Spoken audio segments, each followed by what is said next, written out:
Hey, what's up, everybody? Thank you for joining me for another just a quick episode. I know I haven't been on here for a minute. I just uploaded our latest podcast with Andrew, which was a great time, man. So if you haven't checked that out, make sure you check it out. We actually sit down and have a great talk. Andrew's a real chill dude. So if you're into like BMX and shit like that, we kind of branch on that because me and him both have had histories in BMX and whatnot, and it was really fun, man. I had a blast. So if you haven't, make sure you check that out. It's up on the YouTube page, and while you're there, make sure you subscribe and maybe share the podcast. You know, help out, get some more views or whatever.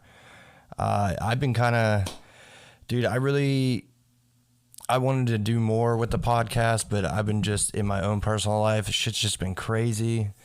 Obviously, if you're in America, you know, we live in like one big fucking reality show right now, and it's insane and quite embarrassing at the same time.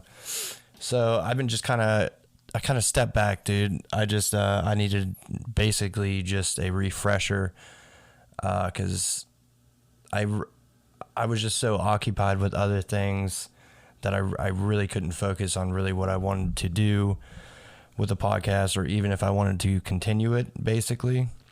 But so I kind of took some time off, and my dog Anubis, if a bunch of you guys follow me, you guys know my dog Anubis.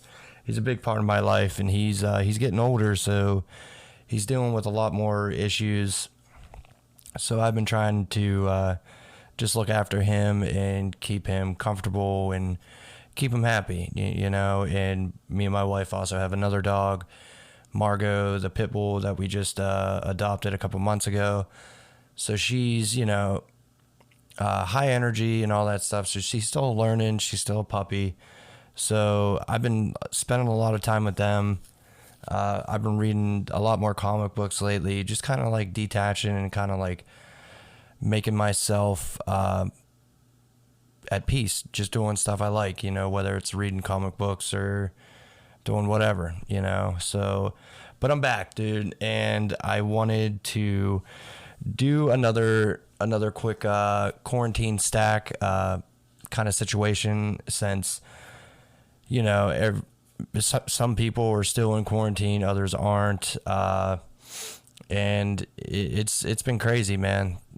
So I wanted to get back at it. So I hope you enjoy this episode because it's about to get lit. I'm gonna fucking smoke this fat joint with you guys and talk about some death metal, so, and some other things, dude. You know, who fucking knows? I really don't have a plan for this one. I just wanted to kind of just let it ride and kind of just talk to you guys, you know, whether I'm just talking to one person at a computer stand right now. This is for you, bud. So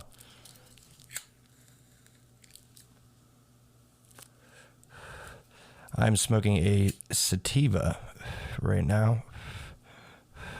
I don't mind the indicas, man, but like, I really got to be in the mood, dude. Like, they're more or less like chill, watch a movie, where my sativas, I can smoke a joint and go arm wrestle a bear out in the woods or something, you know, and still be functional. But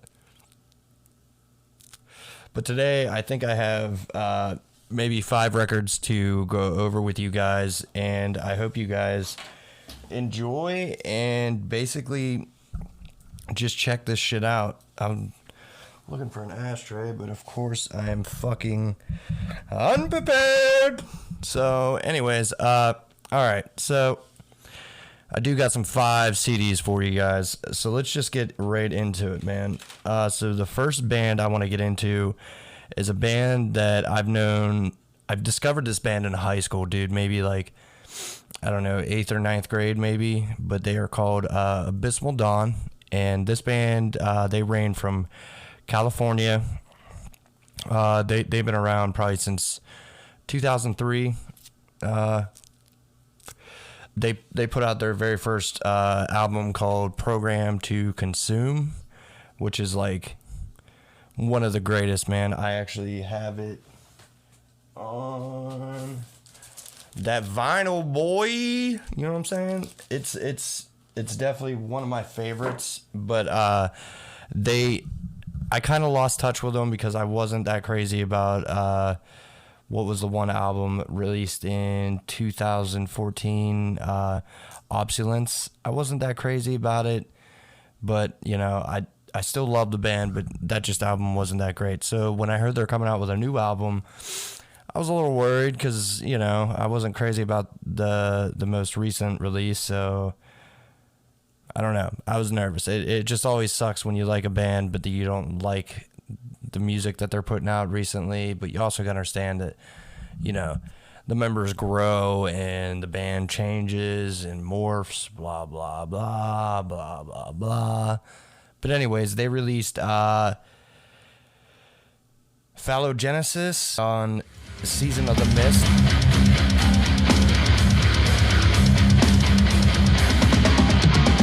Look at me, and what I've become. A present for the promise of hope. A new form of Western time. The very first thing that always catches my eye about Abysmal Dawn is the awesome artwork on this album, as you'll see here. It's like every album that they have had has always had that really futuristic fucking sci-fi feel to it. I imagine the exact same artist does every album for them because it's kind of the same feel, the same thing. But so when I popped in this album, I kind of tried to go in with like an open mind, but I won't lie to you, I had really low expectations. But I'll tell you what, dude, this album is a fucking ripper, dude. Like it's just like they went back to kind of like leveling the plane of existence, which is another fucking banger from them. And they just they upped themselves. This album is like, it's phenomenal, man. Like, I don't really have a favorite song off of it. Not because I'm like, whatever, but, dude, the whole album is just sick. It's one of those albums you can literally play song 1 the whole way back to song 9 and then run it back again. It has a lot of lyrical content, is basically a lot of, you know, apocalyptical, tyrannical government type of shit. And, you know, it's got a good feel to it, man. The instruments, the writing process is all flawless, but the one thing I love about Abysmal Dawn is they don't really stray away from what they do. Like, they've kind of been doing the same thing the entire time and like gradually progressing, obviously, but this album, you can just tell like what they've done in the past. They've perfected it and they've stuck to it. Like, it doesn't sound like the band's trying to do something else or anything. It just sounds like, listen, motherfuckers, we're Abysmal Dawn. We're going to kick you right in your fucking throat. And that's what I love about this album. It's just, it's brutal. It's definitely one of the best death metal albums that was released this year. And yeah, so it's definitely worth it checking out. I give it definitely an 8.5 out of 10. So definitely check this album out. Don't be a punk ass coward, bro. So, because like I just remember fucking growing up and just like having my headphones in and going into school, because it was like walking into high school was almost like a wrestler entering the ring, you know, like it, at least for me, dude. Like, this is back when we didn't have phones. You had to walk in with like a Walkman, dude. So you had to make sure your batteries were charged, because if not, that light would flash, and that light that was like your battery life was basically like doomsday fucking clock, dude, because it would just beep and then boom, it'd be done. And then you might get lucky if you like flip your batteries or give them like a little shake. Some dudes had some fucking dark art shit to get some energy out of the batteries. But anyways, like, you used to like right before you walked in, dude, I fucking put on my favorite song, and I remember I totally had a Program to Consume on all the time. Even From Ashes was another good one from Abysmal Dawn. Walk in, you just be like, man, dude, you just have that music blaring, dude, and you be just people watching like, yeah, I'll see you in fucking algebra, bro. Yeah, I'll see you in biology, Becky, you and your fine ass. You know what I'm saying? Like, it was just always a good time. Like, you basically every day you had a different entrance theme. So that was tight. So definitely go to Seasons of a Mist and buy this album. Support Abysmal Dawn. Great dudes, always killing it with the writing. You know, one of the best death metal bands to come out of California. So definitely check that out. So I'm slacking. I can't be letting this shit go out. All right. So now we went from California. Now we're going to go the whole way down to Peru. And this next band has probably one of the worst and best names ever. It's called Rape by Pigs. And this album is Mental Disease and Congenital Malformations.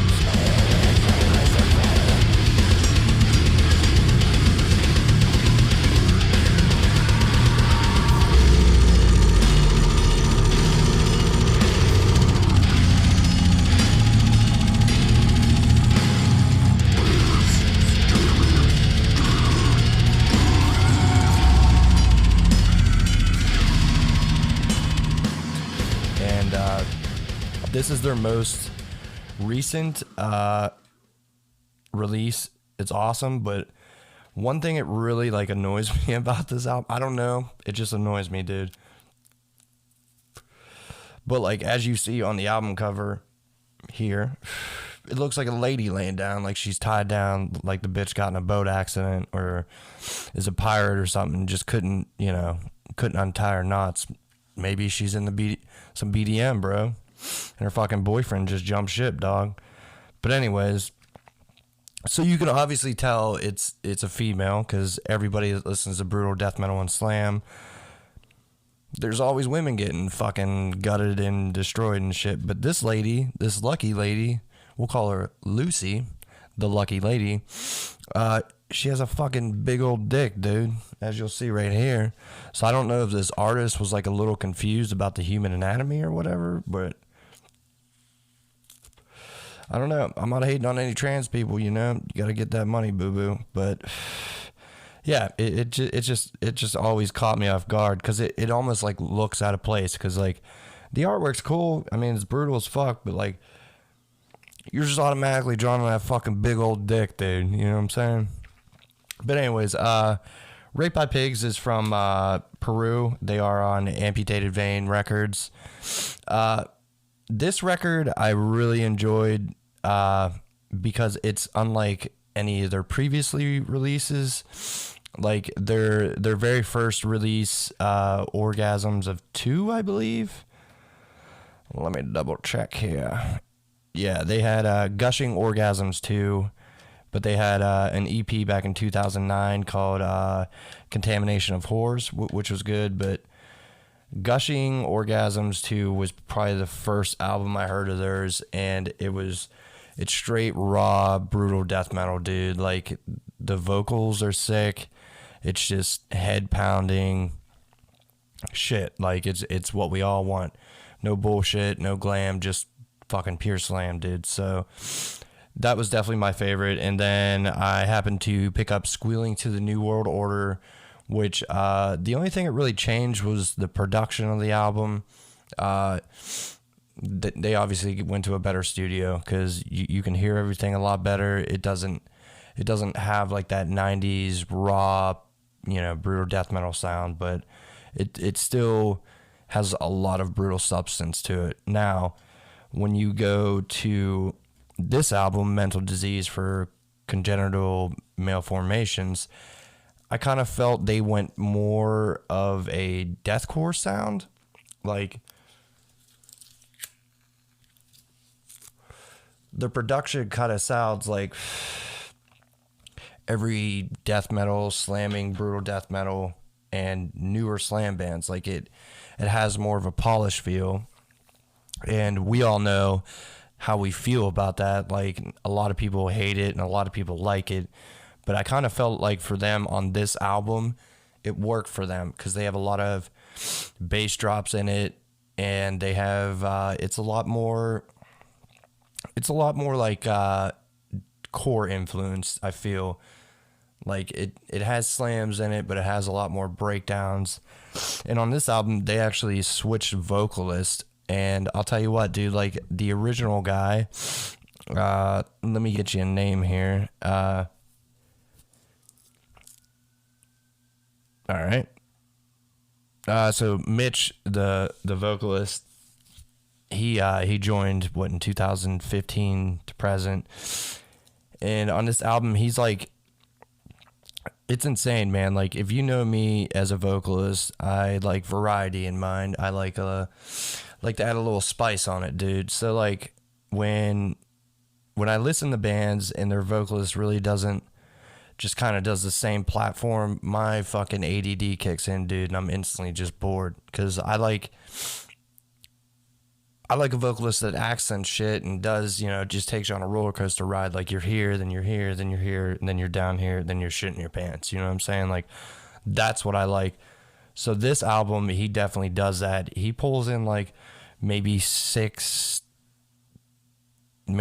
voices, so 5 to 6 different voices. Like, it's awesome, man. And the guitars, they went with a heavier tuning, and everything just sounds really fucking good. It kind of reminds me of like Exterminate, Dismemberment a little bit, with just some riffs and some slams, and they have the bass drops. So if you're into that type of hood shit, bro, definitely check this album out. Though it sucks. I ordered a shirt from them, and I think Peru's post office is still having a strike or some shit, but will I ever see that shirt? I doubt it. But anyways, so before I move on to the next one, make sure you do follow Rape by Pigs page, because I think they're doing a live show August 29th, maybe 5 p.m. Peru time. So you have to look into that. Just check it out on their page.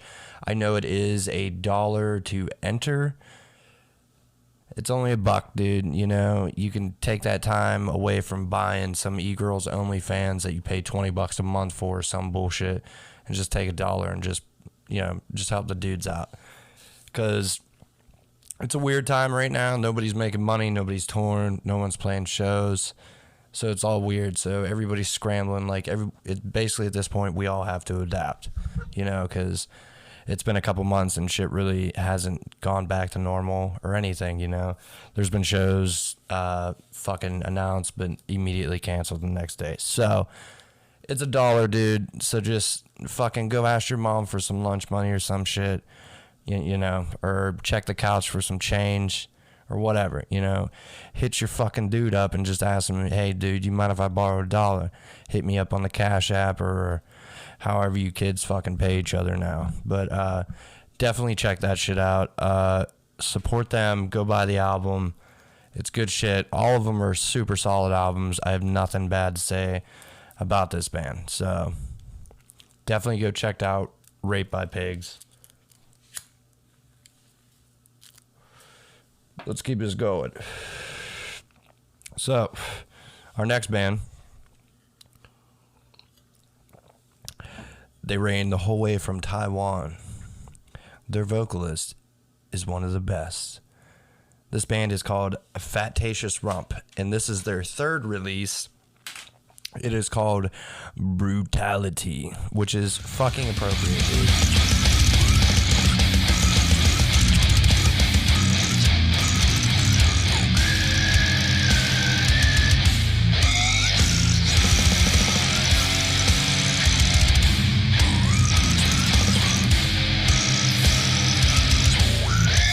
Because this band, when I heard their very first CD, what was it?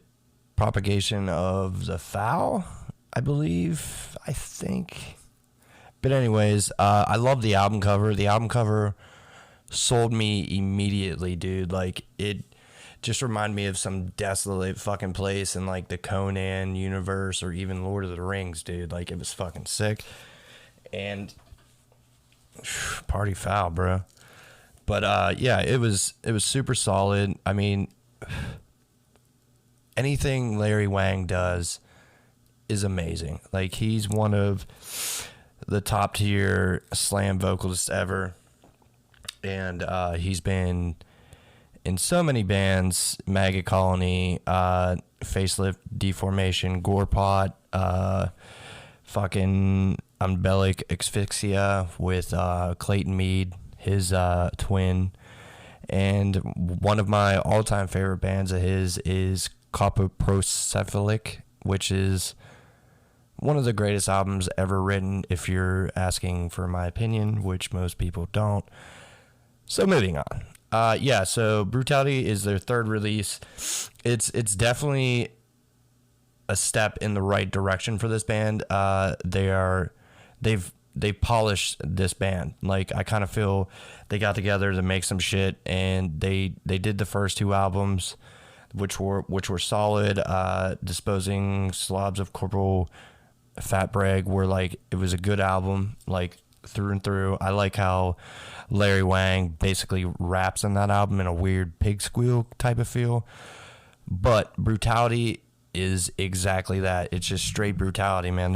It's flawless the whole way through. Their drummer has like progressed tremendously. Like, the drums are super good on this album. The production is like, it has that slightly polished sound, but I kind of felt like they've kind of accomplished like a happy medium between that raw sound and that polished sound. Like, the drums are triggered, but they don't like overcompensate. Like, they're not taking over the guitar. They're not, kind of completely straying the listener away. They're perfect, dude. The guitars are just simple and straight to the point. Hank does a great job with that shit. And Larry Wang just fucking murders it, He's probably not even trying, and he's just fucking killing it. So this album is amazing, released on Brutal Mind. Make sure you check out Brutal Mind for all your merch needs, and hit up Fat Tubble Lard too, because they have a bunch of shit going on, good deals. So when you're picking up a shirt, pick up the CD. If you're picking up the CD, pick up a shirt, dude. Do yourself a favor. Either way, that album is great, and it's honestly probably the best band name ever. I mean, fucking Fatacious Rump. Who doesn't like a fat booty girl? I married one, dude. I ain't stupid. Who you think you're dealing with here? So this last band, well, second to last band, I'm kind of embarrassed to say it took me a minute to even get into this band, and I don't know why. Like, I've just kind of always like bypassed them, and it's just sad because I'm a big fan of Mario's guitar work. Excuse me, Jesus Christ, dude. It's a band called Devangelic, and I don't know why I bypassed it. I'm real picky sometimes, and other times I just be like, yeah, dude, I'll do that. I'll check that band out, and totally forget, dude, because of, marijuana. But, so, I didn't want to jump into their newest one. I wanted to give people a review on the very first album I started with, because I just started from their first full length, which is Resurrection of the Denied.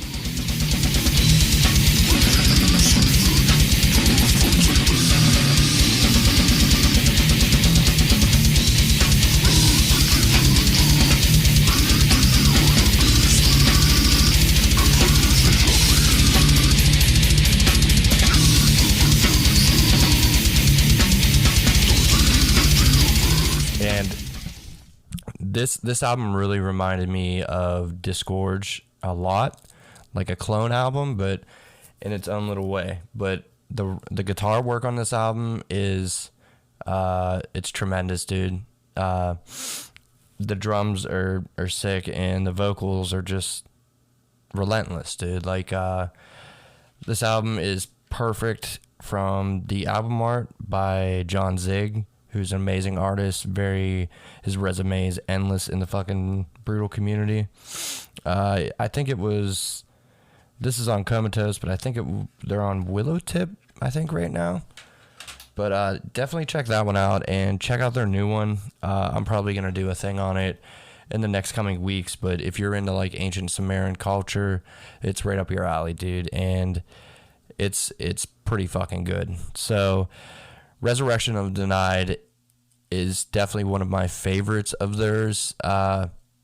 It's super solid.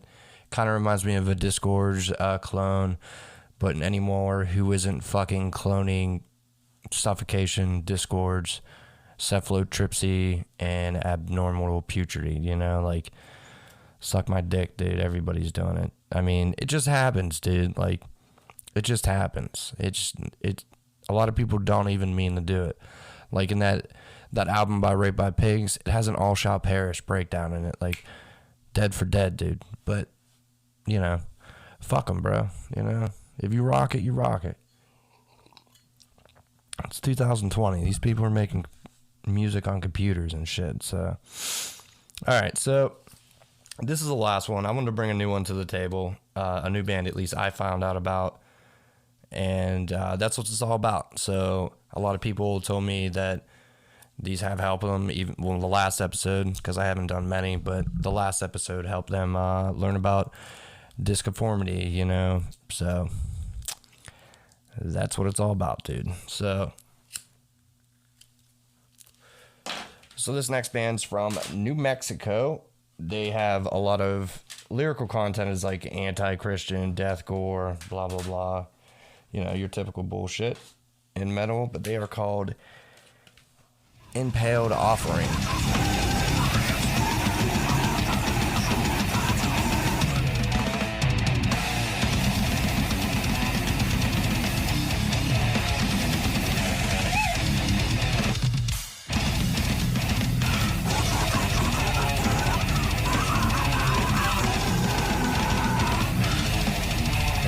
This is out on Ossery Industries and Severed Records. Shout out to Brian and Brett. But this album it's pretty straightforward, man. It's great. The songs aren't boring. They're not completely memorable, but it's just brutality and fast drums with your slams. And this band's been active since 2010, apparently, which is crazy because I just learned about them probably a couple months ago. So, you know, sometimes you can't keep on top, baby. Sometimes. But this album is called Agony of Rebirth. The album cover was really good. I really liked it. It kind of just looks like a pink blob at first, but then you look closer and it looks like these Geiger squids are just pulling these babies out of this fucking spray foam or something. But yeah, dude, this was a super good album. I definitely play it a lot. I try to do that with new music that I just found out. I like to listen to it a lot sometimes if I enjoy it, obviously, you know. But yeah, dude, so just make sure you check out these bands. They're phenomenal, and just make sure if you want me to review something, because I'm gonna have something in the works where it's not gonna be me every time I do this. I want to have like a couple of friends, you know, review 3 to 4 CDs, and I'm gonna split it up and edit it all together, blah blah blah. So everybody can keep learning about new stuff and discussing music, because, you know, life's really fucking crazy right now, and it's just sad that we're not doing nothing, you know, we're not moving forward, we're just stuck, really. And I know a lot of people are having a hard time, but, you know, with technology, we can communicate and still create and still influence others and maybe just make somebody's, you know, life just a little better, you know. That's kind of why I didn't really want to plan anything for this episode. As you can tell, I'm probably just rambling, and I just wanted it more organic, you know, like you're really getting my feel. I normally wouldn't smoke during it, but whatever, dude. I've been busy all fucking day, and so I'm smoking, so I just figured I'd talk some fucking music with you guys. So if you guys have any, you know, any questions, or if you want to pass along some shit for me to review, I think I am going to have like an amateur local local band night where I talk and discuss about my favorite local bands here in Pittsburgh and just go over probably some of my favorite records from them. And yeah, I'll try to do that. You send me your local bands. I'll check them out. I'll tell you what I think. I'm going to start having more comic book and movie videos as well. And just do odd shit, man. It might not be the best, but I hope it's entertaining and you enjoy it, because that's what's important. That is what is important. So, all right, guys, make sure you check out the bands. I'll put their band camps down below. I also have a Spotify list you can check out, a good playlist, the baddest playlist. So check it out. It's in the fucking link below. Make sure you subscribe, share.